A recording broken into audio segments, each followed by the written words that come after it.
Stocks வாங்கி விற்று தலைவலியோடு இருக்கிற இன்வெஸ்டராக நீங்கள் இருக்க வேணாம்னு நினைக்கிறீங்களா?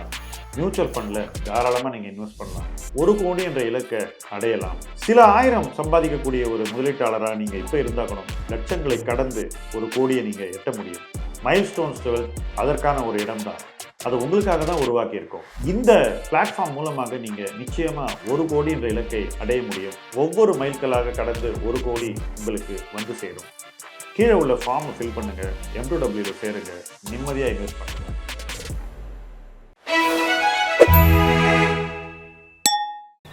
நஷ்டம் இல்லாத பங்கு முதலீடு வாங்க, நான் உங்களுக்கு பங்கு முதலீடு சொல்லித்தரேன் அப்படின்னு சொல்றவங்க எல்லாருமே இருக்கக்கூடிய ஒரு மார்க்கெட்டிங் யுக்தி. லாஸ் பண்ணாம எப்படி ப்ராஃபிட் பண்றது நான் உங்களுக்கு சொல்லித்தரேன் அப்படிங்கிறது தான். லாஸ் பண்ணாம ஒருத்தனால பங்கு முதலீடு செய்ய முடியுது அப்படின்னாக்கா அவன் யாருக்குமே எதையுமே சொல்லித்தர வேண்டிய அவசியம் இல்லை. கிட்டத்தட்ட அது ஆல்கமி மாதிரி தான்.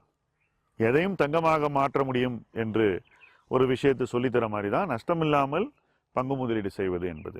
ஏன் இதை சொல்றேன்னா, நஷ்டம் சந்திக்காத முதலீட்டாளனே இருக்க முடியாது. there cannot be anyone. அதுதான் உண்மை. ஏன்னாக்கா முதலீட்டு வாழ்க்கை அப்படிப்பட்டது. அதில் வரக்கூடிய தடைகள் அப்படிப்பட்டவை, அதில் வரக்கூடிய சறுக்கல்கள் அப்படிப்பட்டவை, அதில் நடக்கக்கூடிய எதிர்பாராத விபத்துக்கள் அப்படிப்பட்டவை. ப்ரெடிக்ட் பண்ண முடியாத ஒரு இடம்னா அது முதலீடு தான். இன்ஃபேக்ட் சில இன்ப விபத்துகள் நடக்கும். இந்த கோவிட் ரேலி மாதிரி. என்னை பொறுத்த வரைக்கும் இந்த கோவிட் ரேலிக்கு முகாந்திரமே கிடையாதுன்னு நான் உறுதியாக சொல்லுவேன். எக்கனாமிக்காக பார்த்தீங்கன்னா இந்த ரேலிக்கு எந்த ஜஸ்டிஃபிகேஷனும் கிடையாது. பட் அது நடக்குது. இந்த இன்ப விபத்தை உடனே எந்த கேள்வியும் கேட்காம நம்ம ஏற்றுக்கொள்கிறோம் இல்லையா? நஷ்டம் என்பது இதற்கு நேர் எதிர்மறையான ஒரு விஷயம். அதாவது எல்லாமே நல்லா போயிட்டு இருக்கு, அப்போ திடீர்னு ஏதோ ஒன்று நடக்குது, அதுக்கப்புறம் எல்லாமே தப்பாயிடுது. அதையும் ஏற்றுக்க தான் வேணும். பல தருணங்களில் நம்ம மதிக்கக்கூடிய மிகப்பெரிய முதலீட்டாளர்கள் போய் ஒரு ஸ்டாக்கை வாங்குவாங்க. அதுவும் எப்படி வாங்குவாங்க? பிளாக் டீலில் வாங்குவாங்க. அவங்க பேர் அன்னைக்கே வெளியே வந்துடும். காலையில் 10 மணிக்கு வாங்கியிருப்பாங்க, 12 மணிக்கு எக்ஸ்சேஞ்சில் அவங்க பேர் வந்துடும், இவர் இந்த ஷேரை வாங்கியிருக்காருன்னு. நம்முடைய உளவியல் எப்படி இருக்கும்? அதை பார்க்கும்போது பார்த்த உடனே சரி நம்மளும் போய் வாங்கலாமா அப்படின்னு தோணும். இது ஒரு காமனான ரெஸ்பான்ஸ். பட் சில நேரத்தில் என்ன தோணுன்னா, இவர் நல்ல இன்வெஸ்டர் ஆச்சே, இவர் போய் ஏன் இதை வாங்கினாரு அப்படின்னு தோணும். இதை பார்ப்போமே, புரிஞ்சுப்போமே, நம்ம எதையோ பார்க்க மிஸ் பண்ணுறோமோ என்னவோ. ஸோ நம்ம என்ன மிஸ் பண்ணுறோங்கிறத தேடுவோன்னு அந்த கம்பெனியை போய் ஸ்டடி பண்ணுவோம். சாதாரணமாக ஒரு கம்பெனியை ஸ்டடி பண்ணுறதோட இன்னும் தீவிரமாக அதை ஸ்டடி பண்ணுவோம். ஏன்னா அவர் வாங்கியிருக்காருல, நம்ம மதிக்கக்கூடிய ஒரு முதலீட்டாளர் வாங்கியிருக்காருன்னா நம்ம அதை போய் இன்னும் தோண்டி துருவி பார்ப்போம். சுற்றி விளைச்சி பார்த்தாக்கா அந்த கம்பெனியே பயங்கர ஜிகினா வேலையாக தெரியும். ஆனுவல் ரிப்போர்ட்டை பயங்கரமாக போட்டிருப்பான். அதை படித்தாக்கா ஏதோ இந்த உலகத்திலேயே இந்த கம்பெனி தான் கிரேட் கம்பெனி அப்படிங்கிற மாதிரி. அப்புறம் அப்படியே அந்த ஆனுவல் ரிப்போர்ட்டை புரட்டி பார்த்தாக்கா இதை எவன் எழுதியிருக்கான்னு பார்க்கணும். ஏன்னா இந்த மாதிரி ஜிகினா வேலை காட்டுற ஆனுவல் ரிப்போர்ட்டில் கம்பெனி எழுத மாட்டான், அதுக்கு ஒருத்தர் இருப்பான் காசு வாங்கிட்டு எழுதுறவன். முன்னாள் பிஸ்னஸ் ஜேர்னலிஸ்டாக இருப்பான். இந்த மாதிரி ஆட்கள் அட்வர்டைஸிங்கில் இருந்தவனாக இருப்பான். இல்லை இவங்க 2 பேரும் சேர்த்து ஒரு கம்பெனியை நடத்துவானுங்க. அந்த பேரை பார்ப்போம். பார்த்த உடனே சரி இவன் வேற என்னெல்லாம் ரிப்போர்ட் எழுதியிருக்கான்னு பார்ப்போம். எல்லாத்துலேயும் இந்த ஜிகினா ஜோடனை இருக்கும். இவர் இவ்வளோ நல்ல முதலீட்டாளராச்சு, இவரையே இந்த ஜிகினா ஜோடனைக்கு விழுந்தாரு அப்படின்னு உங்களுக்கு தோணும். முதலீட்டில் சில தருணங்களில் நமக்கு நல்ல முதலீட்டு ஐடியாஸ் கிடைக்காது. அப்படி கிடைக்காத போது நம்ம சும்மா இருக்கணும். ஆனால் மோஸ்ட் சக்ஸஸ்ஃபுல் இன்வெஸ்டர்ஸால் கூட அப்படி இருக்க முடியாது. ஏன்னா அவங்கள எப்போவுமே டீல்ஸ் சேஸ் பண்ணிக்கிட்டே இருக்கும். அவங்க சில பேரை ட்ரஸ்ட் பண்ணுவானுங்க, புரோக்கர்ஸ், இன்வெஸ்ட்மெண்ட் பேங்கர்ஸ். அவனுங்க இவங்க முன்னாடி ஒரு 10 டீலை கொடுப்பாங்க. அதில் ஒரு 1 or 2 டீல்ஸ் தான் நல்லா இருக்கும், 7 or 8 பேட் டீல்ஸ் இருக்கும். ஒருவேளை இவங்க அந்த 7 or 8ல் எதையாவது ஒன்று செலக்ட் பண்ணாங்கன்னா அது அவங்களுக்கு முதலீட்டு விபத்தாக மாறிவிடும், நஷ்டம் வந்துடும். ஆனால் அவங்க வாங்குற அன்னைக்கு நஷ்டம் பண்ணுவாங்கன்னு யாருக்காவது தெரியுமா? யாருக்கும் தெரியாது. ஸோ அவங்க வாங்கியிருக்கானுங்க அப்படின்ற ஒரு அடிப்படையில் எல்லாரும் போய் அதை வாங்குவாங்க. அந்த டீல் அனௌன்ஸ் ஆகி ஸ்டாக் எக்ஸ்சேஞ்சில் ரிப்போர்ட் ஆன உடனே அன்னைக்கே அந்த ஷேர் விலை ஏறிடும். அதுக்கப்புறம் வரும் இந்த தகவல்கள், இது கொஞ்சம் சரியா இல்லை, அது சரியா இல்லை, இடி ரைடு, இந்த மாதிரி இவங்க காசு கொடுத்துருக்காங்க, கம்பெனியில் இந்த மாதிரி பணம் களவாடப்பட்டிருக்கு, இந்த மாதிரி நிறைய விஷயங்கள் வரும். அதான் நம்ம எதிர்பார்க்காத எல்லாமே வரும். அப்போவும் அந்த இன்வெஸ்டரால் டக்குன்னு தன்னுடைய மனசை மாற்றிக்கிட்டு வெளியே வர முடியுதுன்னா இல்லை. ஏன்னா அவங்களுடைய சைக்காலஜி வெயிட் பண்ணி டைம் கொடுத்து ஜெயிக்கிறது தான். ஸோ வெளியே வரமாட்டாங்க. இதை நான் பில் கேர்னு ஒரு கம்பெனியில் பார்த்துருக்கேன். அதே மாதிரி A to Z. இந்த 2 கம்பெனி பேரை நான் எதுக்கு சொல்றேன்னாக்கா, இந்த 2 கம்பெனியும் ராகேஷ் ஜுன்ஜுன்வாலா பெருசா வாங்கின கம்பெனிஸ். ரொம்ப நாளைக்கு அவர் வச்சுக்கிட்டு இருந்த கம்பெனிஸ்.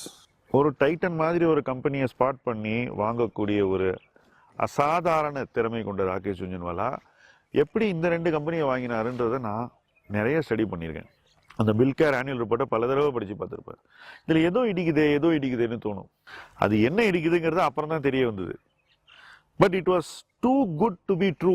அப்படிதான் இருந்தது அந்த கதை.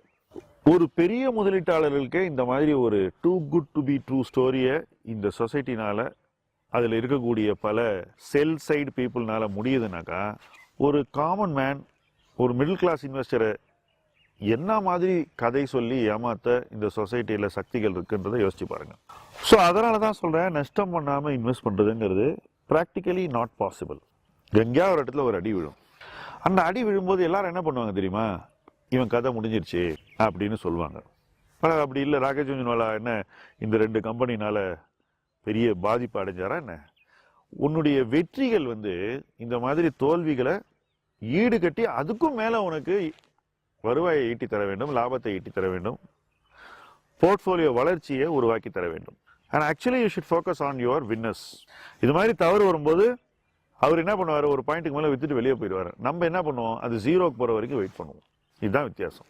நஷ்டம் இல்லாமல், முதலீட்டு தவறுகள் இல்லாமல் போர்ட்ஃபோலியோவை மெயின்டைன் பண்ணுறதுங்கிறது சாத்தியம் இல்லை. ஃபர்ஸ்ட் ஒரு 5 இயர்ஸ் இருந்தீங்கன்னா டெஃபினட்டாக ஒரு 4-5 மிஸ்டேக் நடக்க தான் செய்யும்.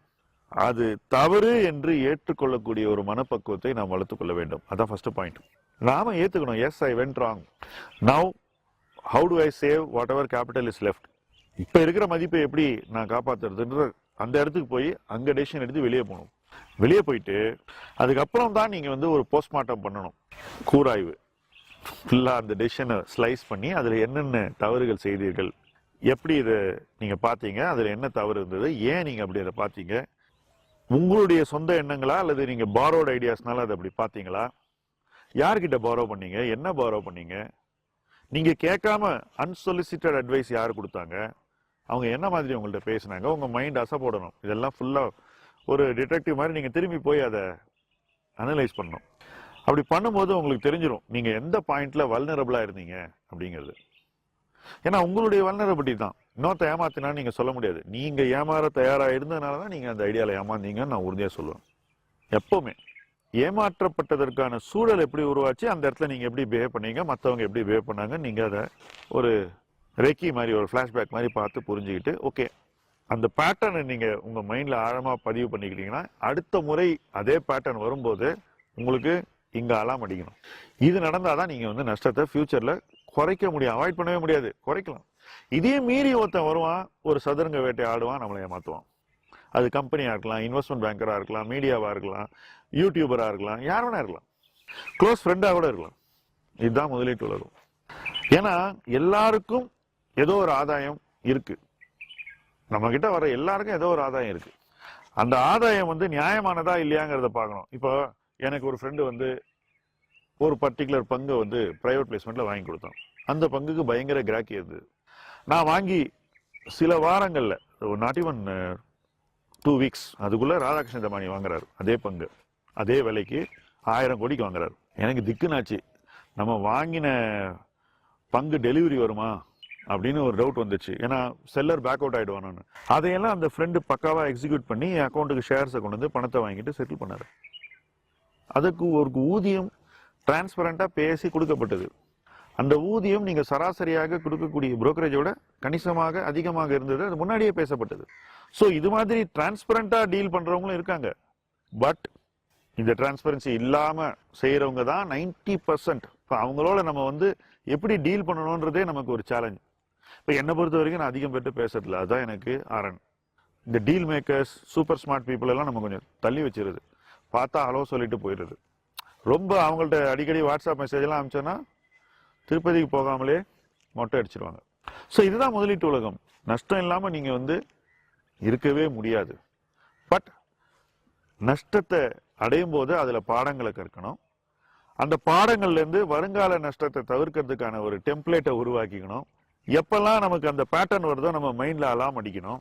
நம்முடைய பாதுகாப்பிற்காக சிந்திக்கக்கூடியவர்களோடு க்ளோஸ் அசோசியேஷன் வச்சுக்கணும். நமக்கு எது வந்தாலும் அந்த மாதிரி ஆள்கிட்ட போய் ஒரு வார்த்தை கேட்கணும், இதை பற்றி என்ன நினைக்கிறேன், இதை கொஞ்சம் சொல்லு அப்படின்னு. அது மாதிரி ஒருத்தர் 2 பேரில் பல பேர் வச்சுக்கணும். இவங்கெல்லாம் பிரபலமானவர்களாக இருக்கணும்னு அவசியம் இல்லை, நமக்காக சிந்திக்கக்கூடியவர்களாக இருக்க வேண்டும், அதுதான் முக்கியம். ஸோ இதை எல்லா இன்வெஸ்டரும் பண்ணலாம், நீங்களும் பண்ணலாம், உங்ககிட்டேருந்து கற்றுக்கிறவங்களும் பண்ணலாம், உங்கள் பசங்க பண்ணலாம். எல்லாருமே இந்த மாதிரி ஒரு ஈகோ சிஸ்டம் உருவாக்கி அதை நஷ்டத்தை தவிர்ப்பதற்கு உபயோகப்படுத்தலாம். ஆனால் உறுதியாக சொல்கிறேன், இதையெல்லாம் மீறியும் நஷ்டம் என்பது பங்கு வாழ்க்கையில் வரத்தான் செய்யும். லாபம் அதை ஈடு செய்யும் வகையில் அதிகப்படுத்த வேண்டும். அவ்வளோ பெரிய சக்சஸை நம்ம ஒரு பக்கம் உருவாக்கினாதான் இந்த ஃபெயிலியர்ஸ் ரொம்ப சின்ன ஃபெயிலியராக இருக்கும். அப்பவும் நம்ம அந்த ஃபெயிலியரை தவிர்க்க தொடர்ந்து வேலை செஞ்சுக்கிட்டே இருக்கணும். இதுதான் முதலீட்டு வாழ்க்கை. இந்த வாழ்க்கையில் எதை எப்படி எந்த நேரத்தில் செய்ய வேண்டும் என்பதை உணர்ந்து வாழ்வோம், இணைந்து வாழ்வோம். முதலீட்டு களம் உங்கள் களம். நன்றி.